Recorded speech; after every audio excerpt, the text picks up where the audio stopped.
The next chapter is called Hello, Grandmamma. As soon as I was out of the ballroom, I took off like a flash. I streaked down the corridor, went through the lounge and the reading room and the library and the drawing room, and came to the stairs. Up the stairs I went, jumping quite easily from one to the other, keeping well against the wall all the time. "Are you with me, Bruno?" I whispered. "Right here," he said.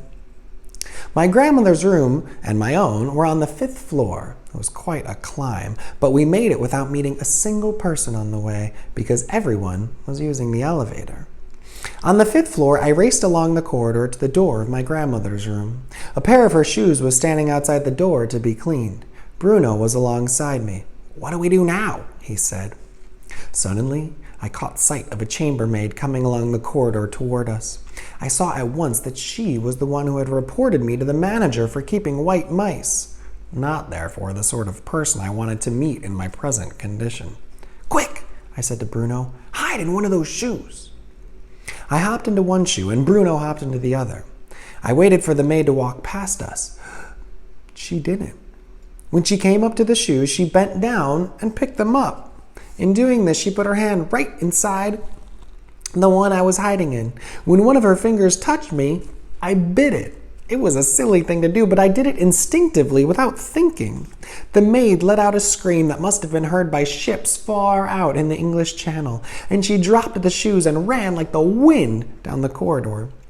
My grandmother's door opened. "What on earth is going out here?" she said. I darted between her legs and into the room, and Bruno followed me. "Close the door, Grandmamma," I cried. "Please hurry." She looked around and saw 2 small brown mice on the carpet. "Please close it," I said, and this time she actually saw me talking and recognized my voice. She froze and became absolutely motionless. Every part of her body, her fingers and hands and arms and head, became suddenly as stiff as a marble statue. Her face turned even paler than marble, and her eyes were stretched so wide that I could see all the whites around them. Then she started to tremble. I thought she was going to faint and fall over. "Please, close the door quickly, Grandmamma," I said. "That awful maid might come in."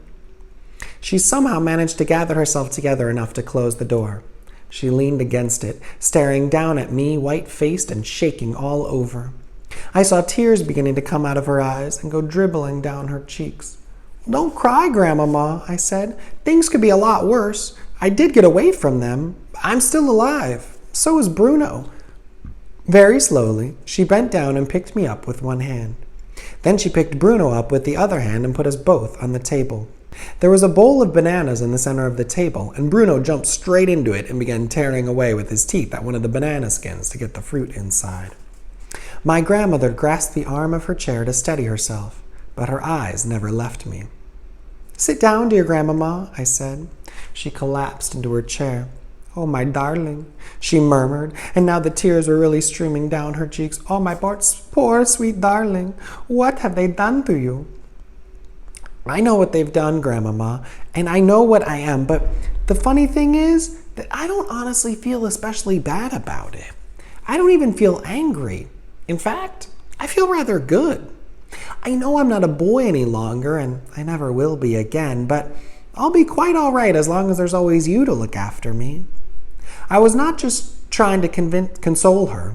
I was being absolutely honest about the way I felt. You may think it odd that I wasn't weeping myself. It was odd. I simply can't explain it. "Of course I'll look after you," my grandmother murmured. "Who is the other one?" "That was a boy called Bruno Jenkins," I told her. "They got him first." My grandmother took a new long black cigar out of a case in her handbag and put it in her mouth. Then she got out a box of matches. She struck a match, but her fingers were shaking so much that the flame kept missing the end of the cigar. When she got it lit at last, she took a long pull and sucked in the smoke. That seemed to calm her down a bit. "Where did it happen?" she whispered. "Where is the witch now? Is she in the hotel?" "Grandmamma," I said, "it wasn't just one. It was hundreds. They're all over the place. They're right here in the hotel this very moment." She leant forward and stared at me. You don't actually mean. You don't mean to tell me they're holding the annual meeting right here in the hotel?" They've held it, Grandmamma. It's finished. I heard it all. And all of them, including the Grand High Witch herself, are downstairs now. They're pretending they're the Royal Society for the Prevention of Cruelty to Children. They're all having tea with the manager. And they got you? They smelt me out, I said. Dog's trappings, was it? She said, sighing. I'm afraid so. But it wasn't strong. They very nearly didn't smell me because I hadn't had a bath for ages. Children should never have baths, my grandmother said. It's a dangerous habit. I agree, Grandmamma. She paused, sucking at her cigar. Do you really mean to tell me that they are now all downstairs having tea? She said. I'm certain of it, Grandmamma. There was another pause. I could see the old glint of excitement slowly coming back into my grandmother's eyes, and all of a sudden she sat up very straight in her chair and said sharply, Tell me everything, right from the beginning, and please, hurry. I took a deep breath and began to talk. I told about going to the ballroom and hiding behind the screen to do my mouse training. I told about the notice saying the Royal Society for the Prevention of Cruelty to Children. I told her all about the women coming in and sitting down and about the small woman who appeared on stage and took off her mask. But when it came to describing what her face looked like underneath the mask, I simply couldn't find the right words. It was horrible, Grandmamma, I said. Oh, it was so horrible. It was like something that was going rotten. Go on, my grandmother said. Don't stop. Then I told her all about the others taking off their wigs and their gloves and their shoes, and how I saw before me a sea of bald, pimply heads, and how the women's fingers had little claws and how their feet had no toes. My grandmother had come forward now in her armchair so that she was sitting right on the edge of it. Both her hands were cupped over the gold knob of the stick that she always used in walking, and she was staring at me with eyes as bright as 2 stars. Then I told her how the Grand High Witch had shot out the fiery white-hot sparks and how they had turned one of the other witches into a puff of smoke. I've heard about that, my grandmother cried out excitedly, but I never quite believed it. You are the first non-witch to ever see it happening. It is the Grand High Witch's most famous punishment. It is known as getting fried, and all the other witches are petrified of having it done to them. I am told that the Grand High Witch makes it a rule to fry at least one witch at each annual meeting. She does it in order to keep the rest of them on their toes. But they don't have any toes, Grandmamma. I know they don't, my darling, but please go on. So then I told my grandmother about the delayed action mouse maker. And when I came to the bit about turning all the children of England into mice, she actually leapt out of her chair shouting, I knew it! I knew they were brewing up something tremendous. We've got to stop them, I said. She turned and stared at me. You can't stop witches, she said. Just look at the power the terrible Grand High Witch has in her eyes alone. She could kill any one of us at any time with those white-hot sparks of hers. You saw it yourself. Even so, Grandmamma, we've still got to stop her from turning all the children of England into mice. Well, you haven't quite finished, she said. Tell me about Bruno. How did they get to him? So I described how Bruno Jenkins had come in and how I had actually seen him with my own eyes being shrunk into a mouse. My grandmother looked at Bruno, who was guzzling away in the bowl of bananas. Does he ever stop eating? She asked. Never, I said. Can you explain something to me, Grandmamma? I'll try, she said. She reached out and lifted me off the table and put me in her lap. Very gently, she began stroking the soft fur along my back. I felt nice. What is it you want to ask me, my darling? She said. The thing I don't understand, I said, is how Bruno and I are still able to talk and think just as we did before. It's quite simple, my grandmother said. All they've done is to shrink you and give you 4 legs and a furry coat. But they haven't been able to change you into 100% mouse. You are still yourself in everything except your appearance. You've still got your own mind and your own brain and your own voice, and thank goodness for that.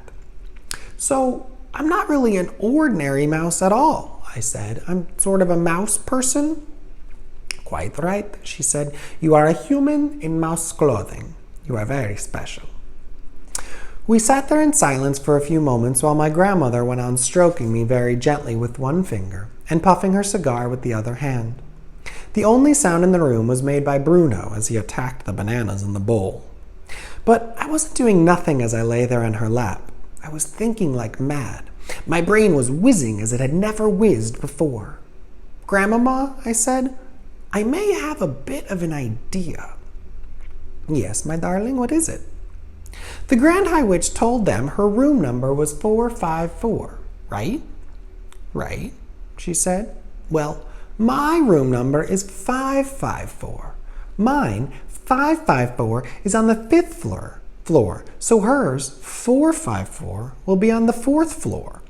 "That is correct," my grandmother said. "Then, don't you think it's possible that room 454 is directly underneath room 554? "That's more than likely," she said. "These modern hotels are all built like boxes of bricks. But what if it is?" "Would you please take me out to my balcony so I can look down?" I said. All the rooms in the Hotel Magnificent had small, private balconies. My grandmother carried me through into my own bedroom and out to my own balcony. We both peered down the balcony immediately below. "Now, if that is her room," I said, "then I'll bet I could climb down there somehow and get in."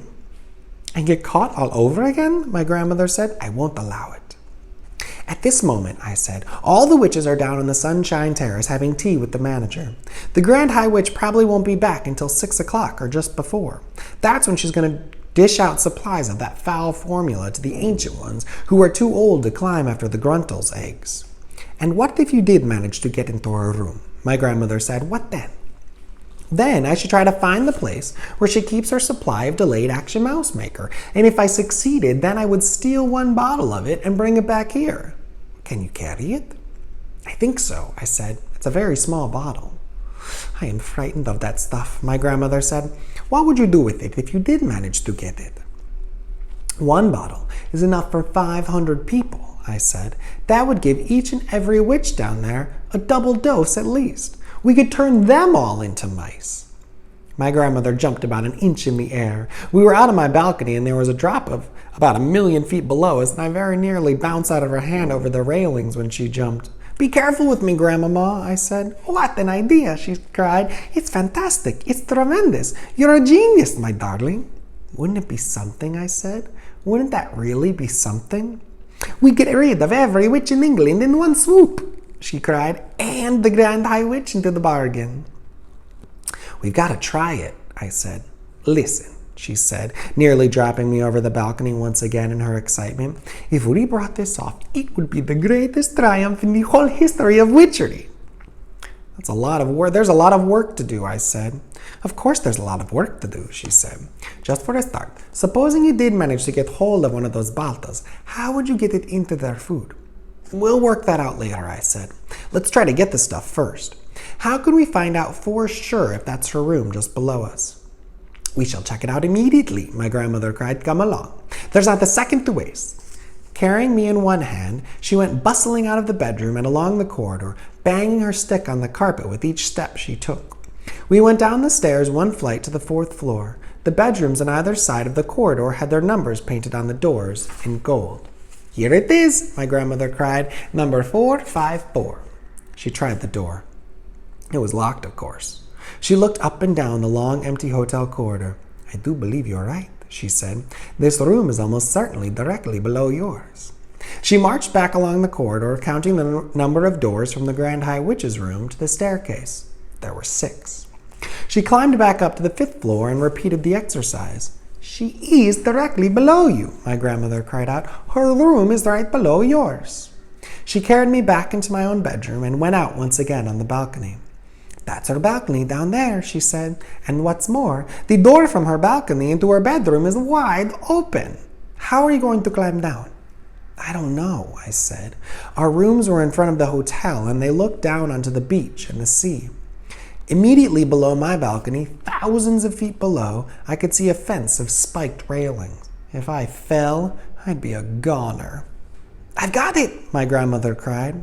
With me in her hand, she rushed back into her own room and began rummaging in the chest of drawers.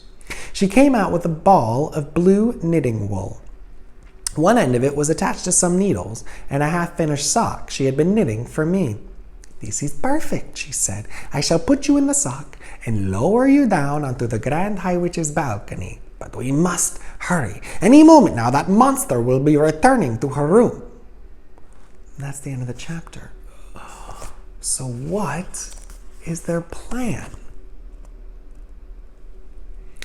They're going to try to steal one bottle of the delayed action mouse maker formula, bring it back into Grandma's room, and then somehow get it into the food for all the witches to eat.